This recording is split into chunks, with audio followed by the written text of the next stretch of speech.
increíble la demora. Ay, Pipe. No, pues demora aquí y media. está, Óyeme, Pipe, ¿qué es esto? Estábamos en la esquina donde nos pusimos la cita esperándote hace 15 minutos. Mauro, calma. Es increíble que todavía estés pensando en minutos, horas, días, décadas, años. No, yo pienso en eras. ¿Eras? Ay, no, mejor dicho. Ahora me vas a decir que sabes cuándo se creó la Tierra. Mauro, es que es un dato muy básico, claro que lo sé. Hace 4.600 millones de años se creó la Tierra, imagínate todo ese tiempo. Oye, falta ahora que salga con un dato súper rebuscado de los dinosaurios en Colombia. Karen, en Colombia casi no hubo dinosaurios, hay registro de unos pocos, porque aquí lo que hubo fue reptiles. Los dinosaurios estaban sobre todo en el hemisferio norte y en el hemisferio sur.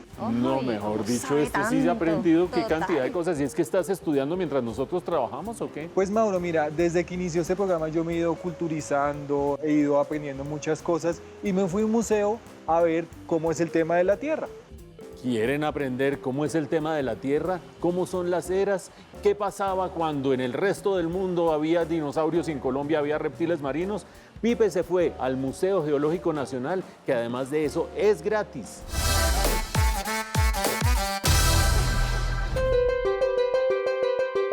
El Museo Geológico Nacional José Royo y Gómez, un lugar para aprender que Colombia no solo es diversa en su naturaleza, sino también...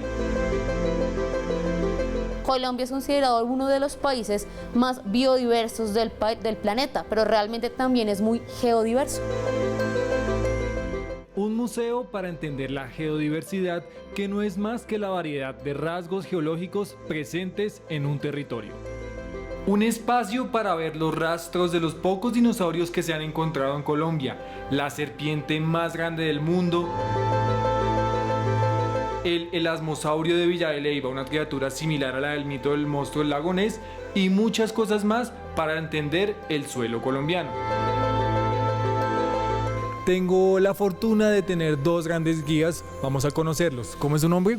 Hola, mi nombre es Daniel Pomar, yo hago parte del grupo del Museo Geológico Nacional José Royo y Gómez y mi trabajo acá es la parte de investigación y la parte de curatoría de los fósiles de acá.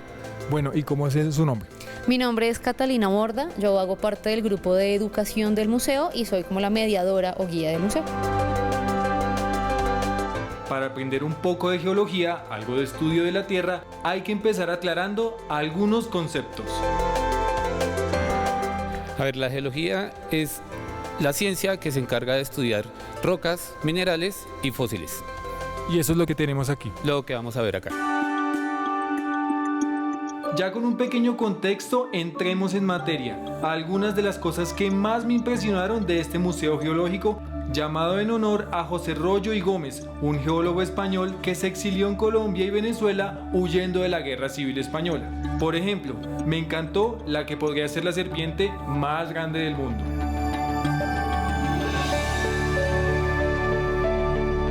La que tenemos acá atrás es una reconstrucción de la Titanoboa cerrejonensis. Es considerada la serpiente más grande del mundo, bueno, de la que hay registro hasta el momento.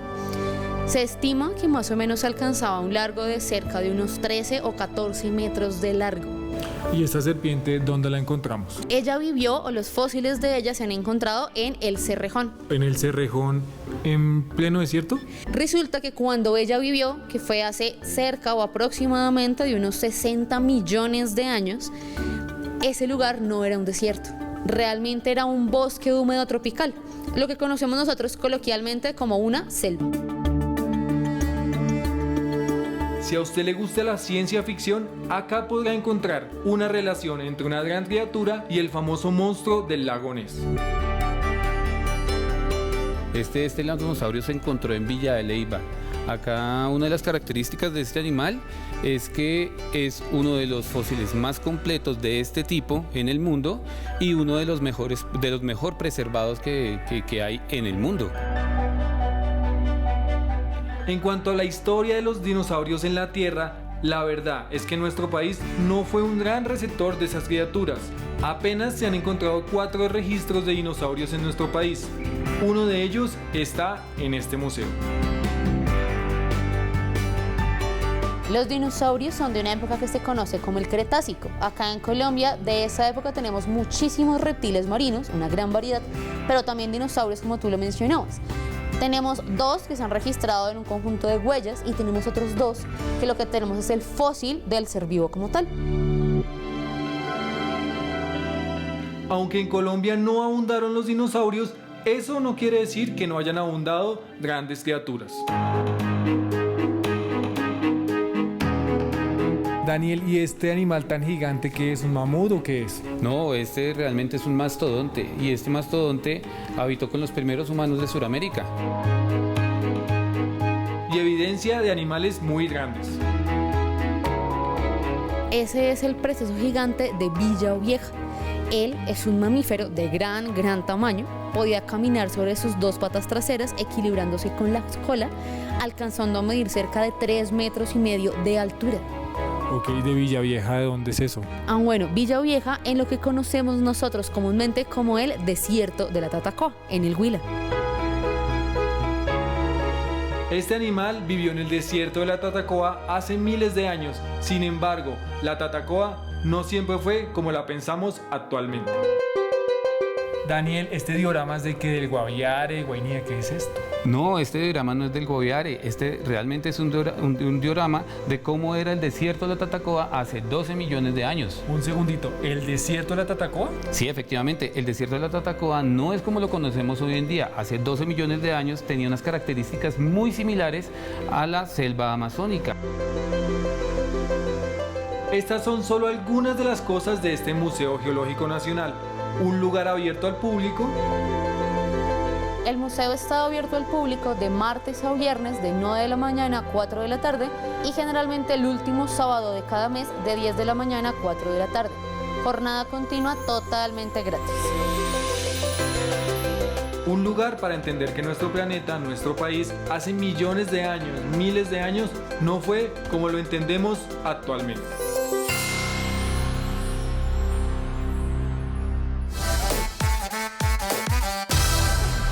Qué buen plan irse al Museo Geológico Nacional, Pipe, pero después de eso tenemos que encontrar otro tipo de plan. Mauro, yo quedé tan impresionado con todo lo que uno se encuentra en la Tierra que sabes que yo quiero emociones más fuertes, por ejemplo, ver cine de terror. Ay, cine de terror, pues ni más ni menos que se están cumpliendo 50 años de la primera publicación de Stephen King. Carrie y buena parte de la obra de Stephen King ha sido llevada al cine con bastante éxito. Y es por eso que ustedes no se pueden perder la conversación entre Mauricio y Marcela Salazar sobre cómo la obra de Stephen King ha sido llevada en algunos casos al cine.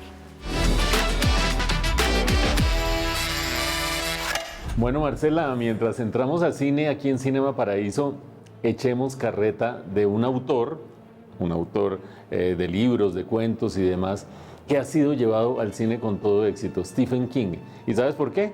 Porque se cumplen 50 años desde que publicó su primera novela, Carrie. ¿Qué te dice ese nombre? Carrie por una parte, Stephen King por otra. Ay, me encanta Carrie, es la locura, me encanta. Stephen King, pues también, genial. La verdad es que su universo me impresiona porque es que hacer terror es muy difícil, o sea, escribir sobre terror y que dé miedo, creo que es de los géneros más complicados. Y él lo logra, y lo logra sin el monstruo necesariamente, sino que es como un terror ahí cotidiano que uno no se imagina. De pronto, la perversión humana. La perversión, de pronto el ser en el que uno más confía es el que se te devuelve y te hace el mal, algo así, entonces pues es malvado porque te rompe la seguridad. Sí, uno busca en internet las películas top de Stephen King y se encuentra toda clase de clasificaciones, pero más o menos en el top 5 de distintas listas siempre hay 3 que aparecen. Entonces hablemos de esas 3. Una, Carrie, sí, que además es admirable porque es la primera novela publicada por él, año 1974, y la película se hizo apenas 2 años después por Brian De Palma. Pero también te propongo que hablemos después del Resplandor, wow, y que hablemos de Misery. Pero arranquemos por Carrie, la versión de los años 70, por supuesto. ¿Qué siente una espectadora mujer, un espectador femenino, cuando ve esa historia de Carrie? Además, pues era otra época y en un entorno religioso y todo, pero una niña como tan oprimida por la mamá, tan oprimida por los compañeros, el bullying rampante. Sí, la verdad es que a pesar de que ha pasado pues 50 años, digamos que la esencia sigue estando vigente, el matoneo, bullying sigue presente y pucha, la parte de la mamá y el fanatismo es una cosa muy miedosa. O sea, para mí esa mamá es lo más perverso que hay. ¿Qué siento yo como mujer? Pues como una vulnerabilidad tenaz, porque además es un ser, o sea, Carrie es una persona como tan inocente y a la vez tan cohibida por la educación que ha tenido en su casa, que enfrentarse a este cambio de crecer, digamos, a este desarrollo natural, puede ser muy violento. Entonces, algo que es natural y que puede ser tratado con total naturalidad, al ser para ella un tabú, pues se le vuelve una cosa horrible. Misery es una película también con una perversión humana monumental, encarnada además en ese personaje de Kathy Bates, que es entre buena, que se va volviendo mala y que es un horror de mujer. Miedosísimo. Recuérdanos un poquito la historia, un escritor que va y se accidenta. Es un escritor que está como en un hotel en donde hay nieve y sale y hay una tormenta, entonces se accidenta y de repente su fan número 1, que también es enfermera, lo recoge y lo salva.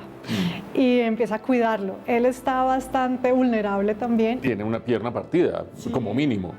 Como mínimo, tampoco, o sea, están incomunicados, no había celulares tampoco, pero además las líneas están cortadas, se supone que las carreteras no funcionan porque hay una tormenta de nieve y él está, digamos, pues es muy vulnerable y ella es la que decide sobre su vida todo el tiempo, pero ella se muestra como una mujer muy católica, su casa es muy tierna, en medio de todo es como muy apacible, es una casa llena de miniaturitas y de porcelanas, entonces uno se imagina de todo menos que sea mala. Otra aventura de escritor, en este caso, para mí, la película maravillosa de adaptaciones de Stephen King, y estamos hablando de The Shining, El Resplandor. Sí. Hay que decir además que Stephen King muchas veces ha dicho que no le gusta la adaptación que hizo ese maestro que era Stanley Kubrick de El Resplandor. Y recordemos también que es en una casa apartada, en clima inhóspito, en un hotel. En realidad, él se va de administrador de un hotel con su esposa y con su niño. Y allí, ¿qué te suscita a ti el terror de The Shining? Que además es visualmente mucho más inquietante que las dos que hemos visto. Pues Brian De Palma con Carrie, a pesar de las escenas memorables, y de Misery. ¿Qué recuerdas y qué te ha impactado? El Resplandor es increíble, a mí me encanta esa película, es uno de mis directores favoritos, Kubrick, pero creo que también el miedo radica en que es tu esposo, o sea, es la persona en la que tú confías, el que se convierte y se vuelve pues en el asesino, ¿no? Entonces creo que eso le quiebra a uno la confianza totalmente. Si la persona en la que uno se va a apoyar para irse a vivir a un hotel en temporada de invierno donde no hay nadie, pues imagínate, entonces uno ahí en quién confía. Si no confía en su mejor amigo, su pareja, si ese es el que se convierte en el malo, ahí te dejan desvalido. Para mí eso es el gran terror. Obviamente también pasan cosas extrañas en ese hotel. Y ya que hablamos de escritor Stephen King, yo te quiero recomendar y les quiero recomendar este libro de Stephen King sobre escribir. Esta es la versión en inglés, la versión original On Writing, que es clases de él de cómo escribir, pero a través de sus clases habla de él mismo de una manera maravillosa, cómo empezó a escribir, cómo escribe sus obras, cuánto escribe diariamente, cuál es su rutina, cómo se enfrenta a los personajes. Es fascinante porque es meterse en la mente de alguien que durante mucho tiempo fue desdeñado por la literatura, fue desdeñado por los críticos, incluso hoy para muchos críticos Stephen King no significa mayor cosa, pero que ha dejado tal huella que vale la pena meterse en la cabeza de ese hombre con este libro. Te lo recomiendo. Gracias, súper chévere. Bueno, y van a decir, se lo recomienda y no se lo da. Te lo presto. Gracias, yo devuelvo libros, ¿eh? Listo. ¿Y entramos a cine? Sí, de una. Entremos a cine. Y ya que Pipe se conectó con la Tierra, a mí también me dieron ganas de hacerlo, a través de la cerámica. Y no se pierdan, después de comerciales, una conversación que tuvo Mauricio con un hombre tecnócrata neoliberal que después de jubilarse visitó India y ahora practica yoga. En época de lluvia, equilibra y modula tu sistema inmune con Beer. Al mal tiempo, buena cara. Cuando tu sistema inmunológico está equilibrado, se encuentra en óptimas condiciones para contrarrestar las enfermedades. Con Beer Inmunomodulador, equilibra tu sistema inmune y sonríele a la vida. Encuéntralo en las droguerías que aparecen en pantalla. Es un fitoterapéutico, no exceder su consumo. Leer indicaciones y contraindicaciones en la etiqueta. Si los síntomas persisten, consulte con su médico. Registro sanitario INVIMA, PFM 2018-0002623. Uso terapéutico, inmunomodulador, equilibra y modula el sistema inmune.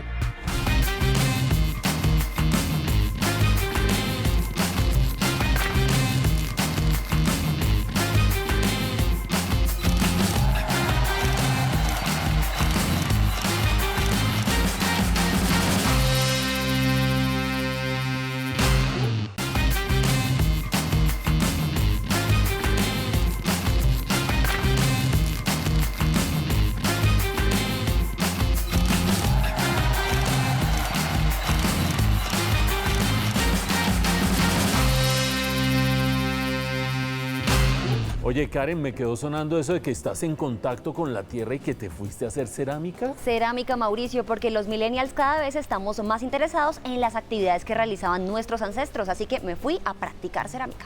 Buenísimo, yo también soy millennial y quiero aprender un poquito de este oficio de la cerámica. Vamos a ver la nota de Karen en la OB.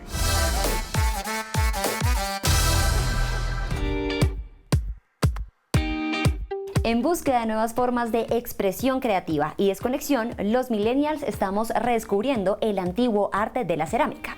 Y esto ha hecho que sea una actividad que está al alza en varias ciudades del mundo. Estamos abrazando este hobby además porque permite no solamente desconectarse de lo digital, sino también entrar en un estado de meditación y alejándonos de este estrés diario de la cotidianidad.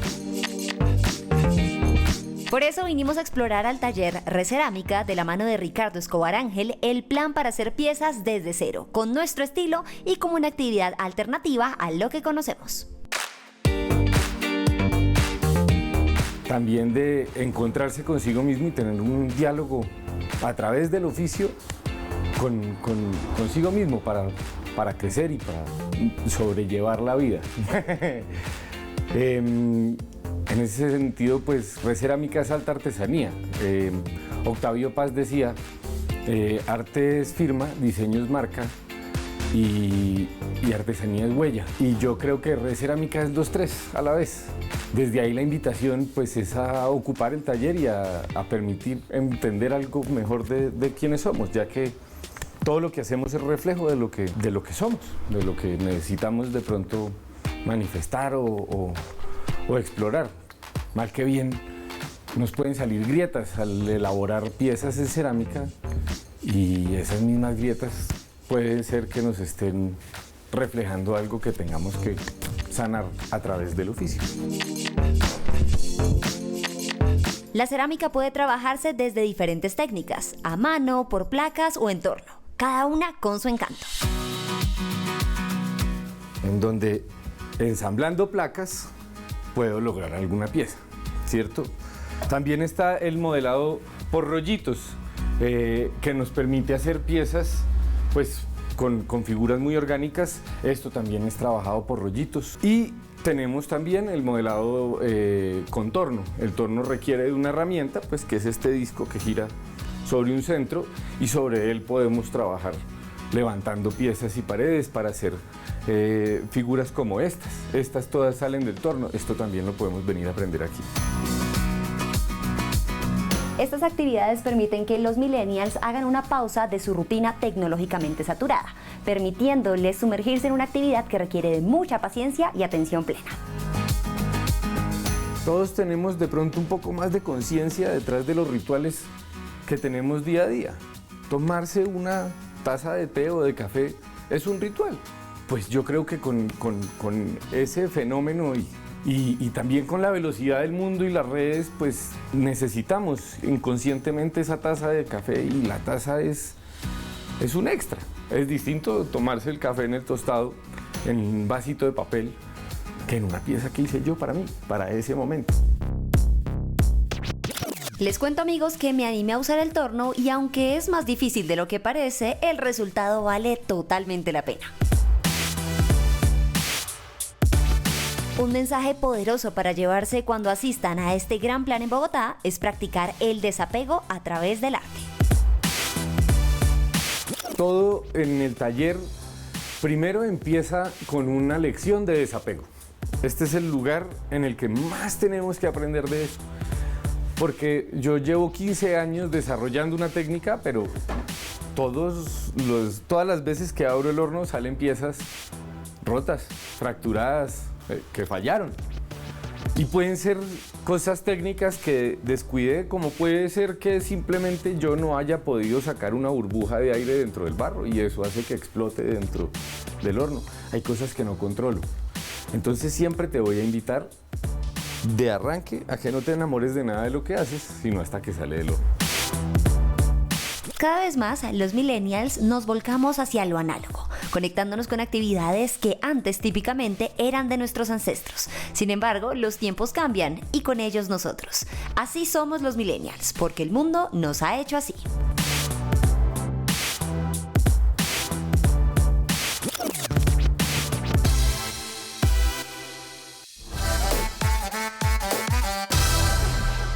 Los colombianos vivimos cada vez más tiempo. La esperanza de vida de las mujeres está alrededor de 79 años, la de los hombres alrededor de 72 años. Y a pesar de eso, el aparato productivo, el mercado laboral, nos despacha alrededor de los 60 años. ¿Qué pasa después del tiempo de la jubilación? No se pierda la entrevista con Alejandro López, un economista, tecnócrata del Fondo Monetario, que cuando se jubiló se convirtió en un practicante del yoga en la India. La posibilidad de inventarse una segunda vida es algo que nos obsesiona en este programa y que nos obsesiona como objetivo, porque cada vez somos más longevos y al tener más vida por delante, con una no nos basta, hay que reinventarse, sobre todo cuando la sociedad piensa que solo debemos tener una. Tengo conmigo aquí un libro que se ha lanzado por estas semanas que se llama Pedales, Picos y Posturas. Su autor es Alejandro López Mejía y tenemos con nosotros a Alejandro. Alejandro, bienvenido a esta conversación. Bueno, pues muchas gracias, Mauricio, por tener a este individuo aquí. Bueno, este individuo, Pedales, Picos y Posturas, ¿de qué se trata este libro? Pues este libro es un libro de viajes, que empezó, nunca pensó que iba a ser un libro, y es básicamente, tiene tres partes. Una parte en la que viajo con un amigo mío, Iván Domínguez, que se decidió darse un premio para jubilarse y dijo, váyase conmigo a darle la vuelta a Europa. Y bicicleta. En bicicleta. Y yo le cogí la pita y nos fuimos. Y estuvimos 2 meses dando pedal desde Atenas hasta Ámsterdam. Luego hay una parte, después me fui solo a caminar por los Himalayas. En realidad apenas es una introducción a los Himalayas y es una introducción a las caminadas que me quiero seguir dando, porque pues fueron apenas 5 días, pero de todas maneras fue algo muy especial. Y luego fui a un instituto de estudios del yoga que se llama Yoganga y estuve 3 semanas haciendo yoga allá. Y es un poco mis experiencias con las posturas y las asanas, con la respiración en especial y esa aventura al viaje al interior de uno mismo es un poco esa tercera parte. Usted se me parece muchísimo a una persona que yo conocí hace 35 o 40 años que también se llamaba Alejandro López, se dedicaba a la economía, se fue a trabajar al Fondo Monetario Internacional y era un funcionario internacional, lo que hoy llamarían con cierto aire despectivo un tecnócrata. ¿Lo conoce? Sí, lo conozco. Yo creo que ese tecnócrata siempre tuvo un poco escondido esta parte y a veces la sacaba y a veces no la sacaba. De hecho, yo era un tipo que cuando se iba a lo que llamábamos nosotros las misiones, que como digo en el libro es un tema muy raro, es un término muy raro, porque es como una especie de evangelización y una especie, o también como si uno fuera un detective, que a mí me parece un poquito chistoso ese término de las misiones que decimos los burócratas allá. Es un espía encubierto como misionero. Algo así, económico. Algo así. ¿Qué significa meterse en algo tan disciplinado, que exige tanta disciplina como un doctorado en Inglaterra y después la burocracia internacional? Y el Banco de la República. El Banco de la República, que es otra tecnocracia fuerte, dura, disciplinada, exigente. ¿Qué significa tener ese espíritu un poco incómodo en una especie de camisa de fuerza, si se quiere llamar así, o por lo menos en una casilla relativamente limitada, con tanta disciplina y tanta dedicación de tiempo cuando el espíritu jala para otros lados, no necesariamente negando ese, pero sí para otros lados? Hombre, yo no sé exactamente qué significa. ¿Cómo se vive? No, pues es duro a ratos, pero el problema, pues yo no venía de una familia de plata y me había embarcado con 3 hijos. Y uno cuando tiene 3 hijos, pues tiene que seguir adelante y tiene que seguir para sacarlos adelante y meterles la educación y todo. Entonces pues yo soy Capricornio, entonces tal vez por eso no me quedó tan difícil simplemente agachar la cabeza y darle y no tratar de mirar todo el horizonte que le da a uno la vida, sino carajo, tenemos que sacar adelante mi familia, tenemos que sacar adelante a los hijos, la educación y todo eso. ¿Usted cuántos años tiene en este momento, Alejandro? 61 años. ¿Y en qué momento hizo el quiebre? Es decir, ¿en qué momento dejó atrás la carrera del economista tecnócrata internacional y empezó a montar en bicicleta, a cultivar el cuerpo, a meterse en yoga? Hay unas imágenes en este libro y otras que usted me ha mandado. O sea, usted parece de libro, literalmente, con unas posiciones y boca arriba y boca abajo. ¿Cuándo empezó a hacer esa transformación en la edad y por qué? Hay diferentes etapas y diferentes quiebres. Tal vez el quiebre más claro, aunque yo creo que todo ha sido una transición y como lo decía yo siempre, a mí siempre me gustaron. Yo no fui católico, nunca fui católico, no me crearon como católico, pero sí tenía como unas inquietudes espirituales. Y sin quererlo, esas inquietudes espirituales, digamos, empezaron a aflorar un poco más gracias a un dolor de espalda que me dejó quieto en la cama. Y mi esposa me dijo, yo le dije, yo quiero comprar un colchón.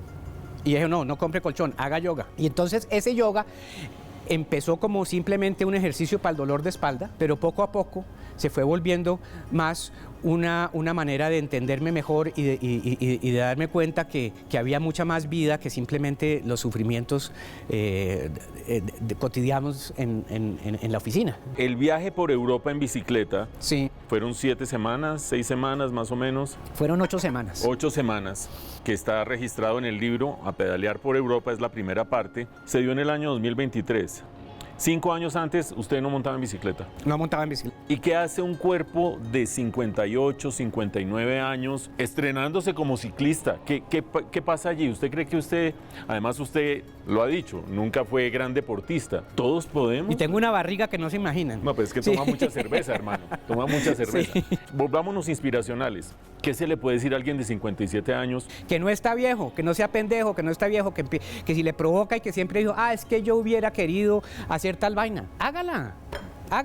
Se puede hacer, que no hay problema. Bueno, y cuando uno ve las fotos suyas haciendo asanas, dice, claro, es que ese cuerpo que ya lo tiene súper elástico, etcétera, se presta para cualquier cosa. ¿Hay algo de eso? ¿O cómo se vincula la práctica del yoga con de repente decir, quiero ser ciclista, quiero recorrer, quiero subir al Himalaya, etcétera, etcétera? No, yo no creo que tenga, yo no sé. De pronto le facilita en algo, pero en otras cosas lo perjudica. Digamos, la bicicleta le perjudica su yoga si es que usted asocia el yoga con la flexibilidad, lo cual es totalmente falso. Es decir, la gente dice, es que yo no hago yoga porque no soy flexible. Pendejadas. Es decir, el yoga es mucho más que ser flexible. Y de hecho, la idea es que uno pueda seguir haciendo yoga hasta los 90 años.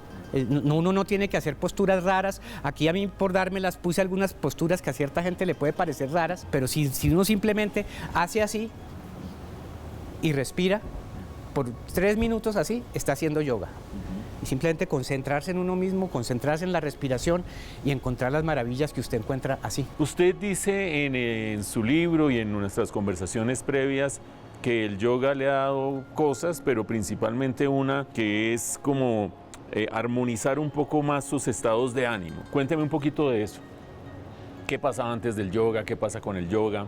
Pues no sé, sí, yo era un tipo, usted fue compañero mío en los Andes, yo era un vago, el berraco. No hacía sino tomar cerveza todo el día, entraba borracho a clase, pero poco a poco eso era como una especie de, lo que yo llamo aquí en el libro, como una especie de adolescencia tardía, porque mi papá fue un tipo importante que se suicidó cuando yo tenía 9 años. Álvaro López Toro. Álvaro López Toro. Y entonces siempre está ese fantasma de él, ¿no? Siempre estuvo. Yo creo que todavía está.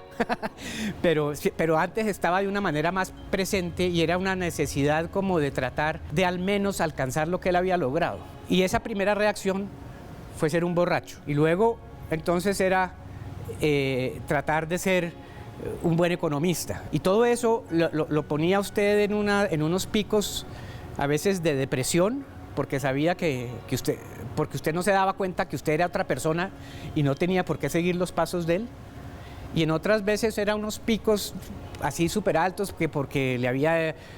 Pues porque sí, porque la vida eran picos y valles. El yoga me ha ayudado a estabilizar eso, a no tener que subir al Himalaya y luego bajar a la depresión momposina todos los días, ¿no? Entonces es básicamente estar en una sabana y eso me ha hecho la vida mucho más fácil y eso se lo debo al yoga. Pedales, picos y posturas es el libro de Alejandro López, que es una crónica de un diario de viaje por Europa en bicicleta, después subir hacia el Himalaya y después hacer yoga en uno de estos centros importantísimos de yoga en la India. Pero también es una biografía, la autobiografía de alguien que se está inventando permanentemente y reinventando y se ha reinventado una segunda vida. Gracias, Alejandro, por esta conversación. No, señor, a usted. Gracias. Karen, ¿sabes qué es lo chévere de trabajar contigo? Que tú me estás enseñando qué es ser un buen millennial. Y ¿sabes qué? Recomiéndame entonces qué es lo que estamos leyendo los millennials. Bueno, los millennials estamos leyendo varios géneros y de hecho le consulté a uno que hace unas reseñas buenísimas en internet. Entonces yo te voy a dar unas recomendaciones ahí para que las tengas. No, un momentico, que se van a poner a recomendar libros. Después de comerciales vamos a ver qué están leyendo los millennials, pero también vamos a ver con Fernando Galindo y Olga Elena Fernández qué pasa cuando uno recomienda libros y después se arrepiente. En época de lluvia, equilibra y modula tu sistema inmune con Beer. Al mal tiempo, buena cara. Cuando tu sistema inmunológico está equilibrado, se encuentra en óptimas condiciones para contrarrestar las enfermedades. Con Beer Inmunomodulador, equilibra tu sistema inmune y sonríele a la vida.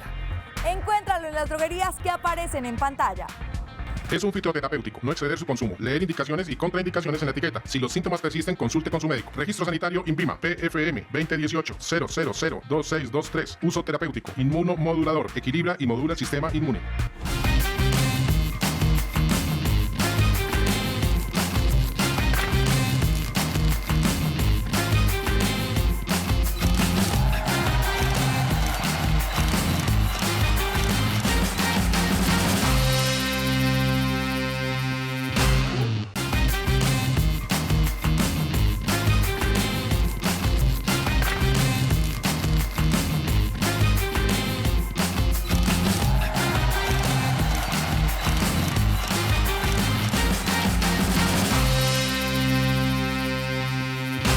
Mauricio, ¿sabes qué me quedé pensando? ¿De verdad tú has recomendado un libro y luego te has arrepentido?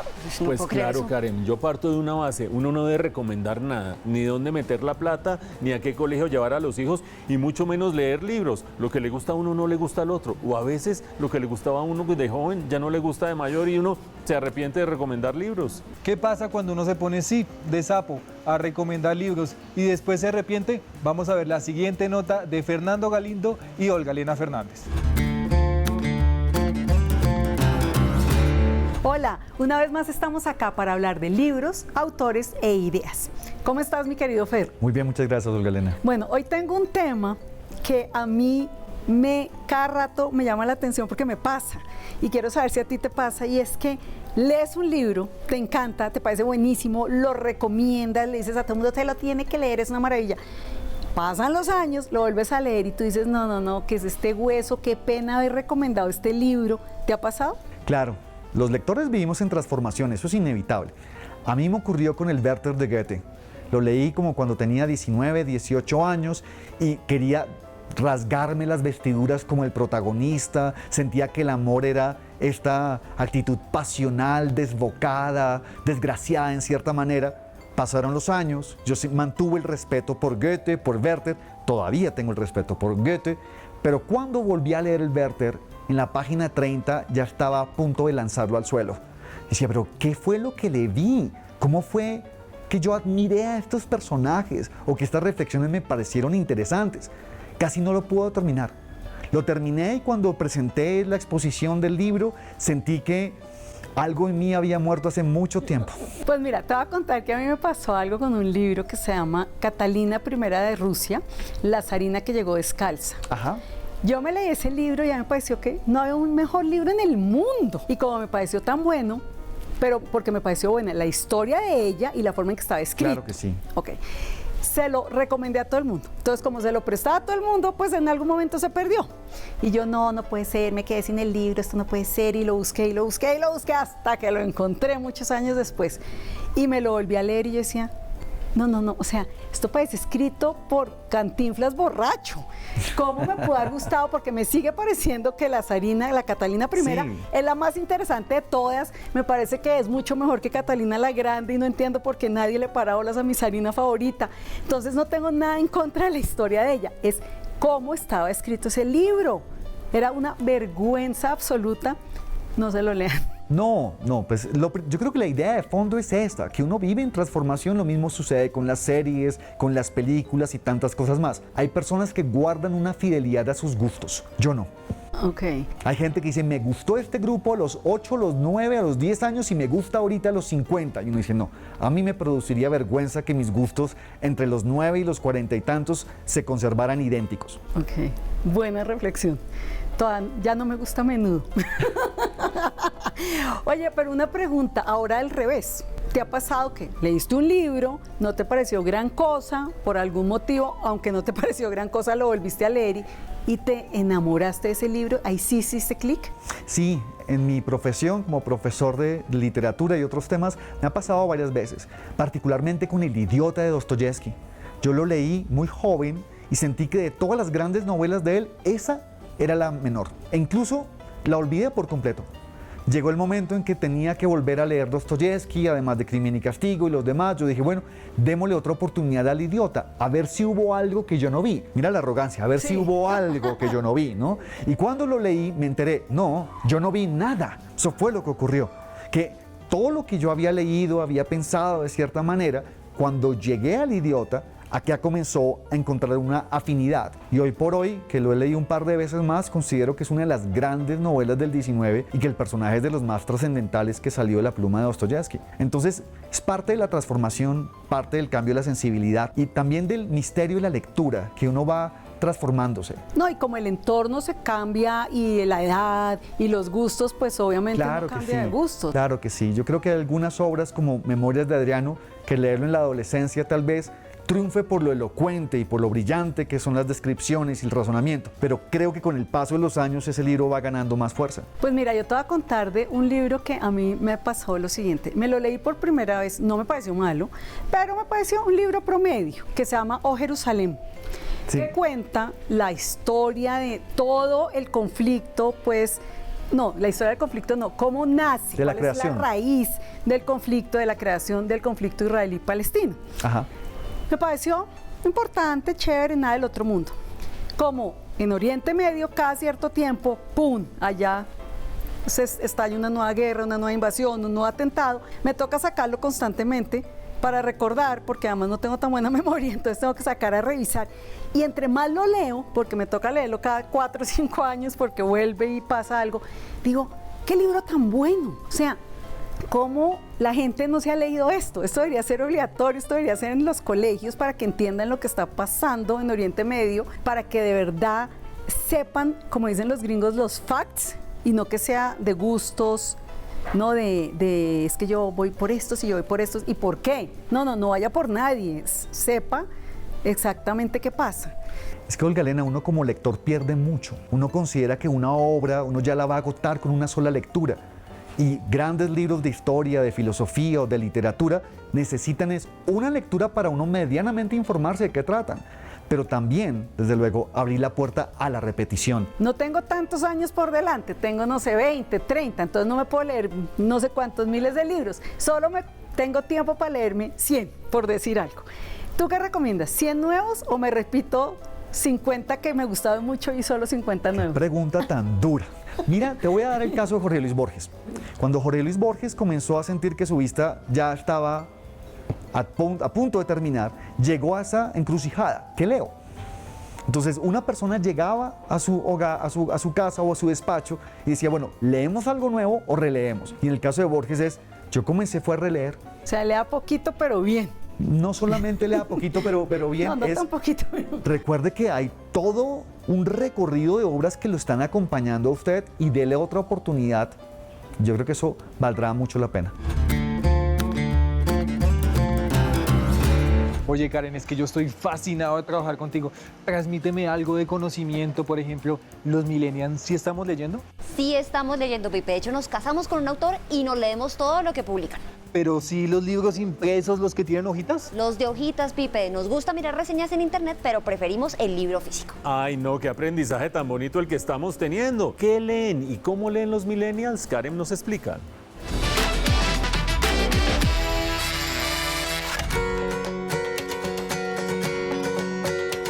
Bienvenidos nuevamente a esta sección en donde exploramos todo lo que tiene que ver con el mundo millennial. Y si algo es cierto es que los millennials hemos cambiado la manera en la que se consume literatura. Vamos a explorar desde dos puntos de vista cuáles son los grandes hallazgos de esta generación con relación a los libros y su consumo. Empecemos por conocer los géneros favoritos de los millennials. ¿En qué estamos interesados al momento de leer? Si hablamos de género, pienso que la tendencia, bueno, el cuento gusta mucho y más si es de nuevos autores, como explorando nuevas tendencias en la literatura latinoamericana o nórdicas. Los millennials leen clásicos, usan las redes para informarse como de nuevas publicaciones, de premios, pero realmente disfrutan las bellas ediciones, los libros importados, Gredos, Impedimenta, Acantilado. Los millennials no solamente leen de manera diferente, sino que también comparten experiencias de lectura única. Y a través de las redes sociales se pueden compartir tanto reseñas como libros recomendados. Vamos a explorar la historia de Juan José Rojas, conocido en redes sociales como el Daltónico Juan, que se ha abierto camino en redes sociales compartiendo su punto de vista sobre sus lecturas. Tuve como una inquietud de empezar a mostrar y aprovechar esa comunidad para visibilizar escritores y escritoras colombianas. Colombia tiene una producción de literatura muy fuerte. Hace apenas menos de un mes se conoció el premio Alfaguara y de 800 manuscritos solo 100 eran de Colombia, que es un muy buen número comparado con otros países de América Latina. Colombia escribe mucho y escribe muy bien. Entonces me pareció interesante el año pasado visibilizar a sus escritores y escritoras colombianas y a partir de eso además tener una conversación directa con los escritores y las escritoras. Creo que las redes sociales han permitido justamente que escritores de todo el mundo puedan tener una interacción muy directa con sus lectores y es un poco lo que quería aprovechar con mi cuenta de redes sociales. Esta generación, nacida en la cuna de la revolución digital, paradójicamente no siempre prefiere consumir libros en formato ebook a través de pantallas brillantes. De hecho, parece ser todo lo contrario. Prefiero sobre todas las cosas los libros impresos, porque además me gusta señalar las frases que me llaman la atención. Y también eso ha sido como una evolución. Lo primero que hacía era usar resaltador, luego pasé a un marcador muy clarito y ahora lo que uso es lápiz, porque me parece que además el lápiz permite borrar. Y siempre que subrayo una frase, algo que me mueve, le pongo corazón, porque además tengo una forma especial de compartir los libros con mi mamá, y es que yo pongo corazones y ella pone estrellas. Y cuando nos compartimos los libros, vemos como que le llamó la atención al otro. La aproximación tecnológica a través de las redes sociales no ha despojado a los millennials de la apreciación por el contenido profundo y significativo.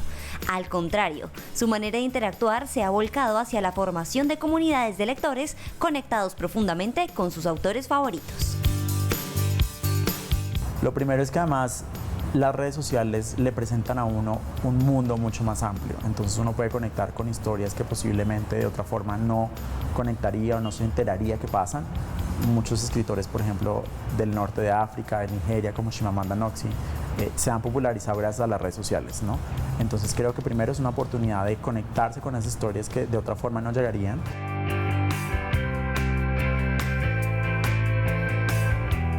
Y si por aquí hay algún millennial entusiasmado en convertirse en un gran lector, ¿qué recomendaciones debería tener en cuenta?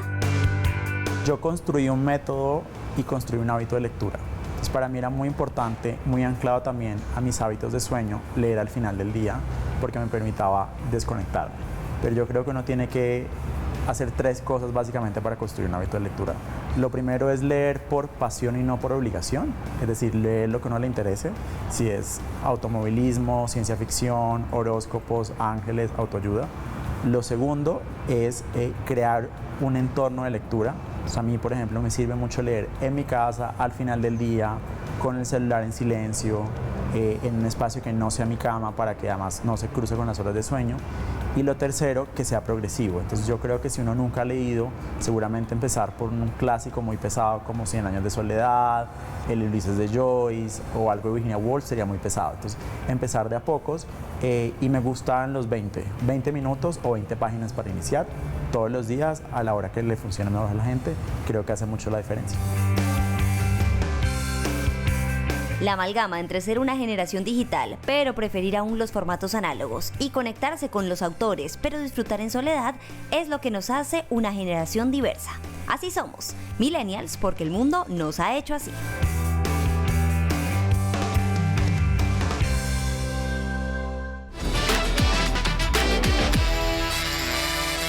Oye, Karen, ¿qué es esa cara de tristeza? Tú siempre eres el alma de este programa. Es que cuando el lado B se va acabando, a mí me da un bajonazo, necesito algo como de energía, pa. Ay, sí, nosotros que registramos planes y todo, y cuando se va acabando el programa... Pues yo les tengo una solución, sobre todo un plan, ir a saltar, ir a liberar endorfinas. ¿Dónde y cuándo? Aquí les tengo la recomendación.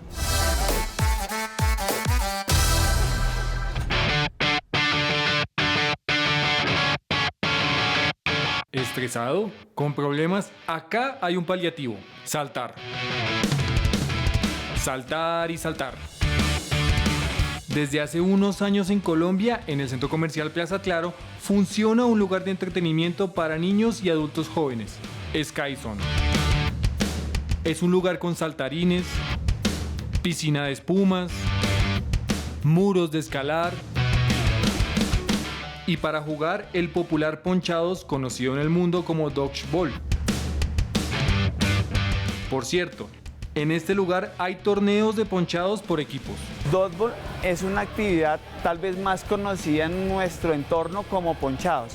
Básicamente es un juego sobre trampolines, que es la infraestructura de Skyzone, donde se compiten por equipos, donde el equipo 1 versus el equipo 2 trata de ponchar, de eliminar a sus contrincantes por medio de una bola de espuma muy suave, ciñéndose a un reglamento y a una guía, y en donde gana el equipo que en determinado tiempo tenga la mayor cantidad de jugadores activos. Un lugar para la familia, porque el que puede caminar, puede saltar, dice Ítalo Mullo. Básicamente es de los movimientos que se realizan. Cualquier persona que ya pueda sostenerse en pie, entendemos desde un niño hasta un adulto, tiene la capacidad de practicar esta actividad, y en una instalación nuestra, que somos una franquicia americana, tenemos estándares, personal y procedimientos que nos ayudan a garantizarle a nuestros invitados una experiencia no solo divertida, no solo saludable, sino a su vez segura.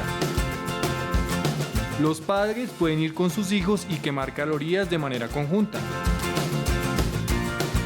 Es como la mejor opción para poder como distraernos, brincar con mi hija, quemar toda la energía posible, aprovechar también después del colegio y pues ya que cansarla también. Como que le trae a uno recuerdos de cuando era niño, de ese tipo de cosas. Se divierte a uno un montón. Para los más osados hay varios retos, por ejemplo, la tela de Tarzán. Tenemos nuestras telas, que básicamente es una atracción de equilibrio, donde yo debo atravesar de un extremo a otro saltando de tela en tela. Un efecto, para hacer un símil, efecto Tarzán. Y la posibilidad de saltar como el mejor basquetbolista de la NBA.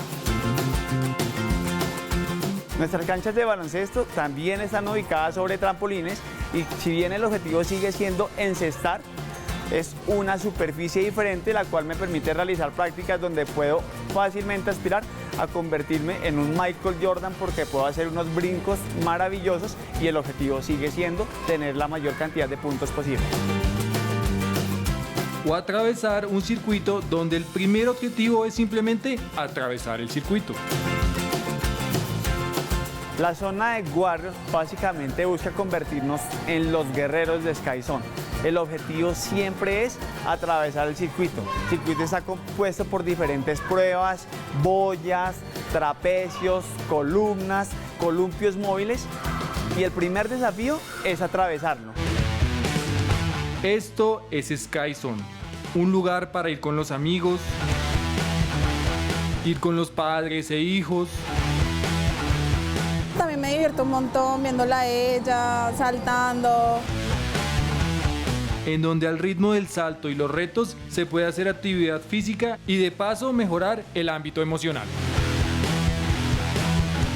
Hay estudios que demuestran que saltar es una de las actividades más benéficas para el cuerpo humano, no solo a nivel físico por lo que hace en términos de nuestra resistencia, de nuestra circulación, sino también a nivel mental, la capacidad que tiene para generar endorfinas, para generar momentos agradables.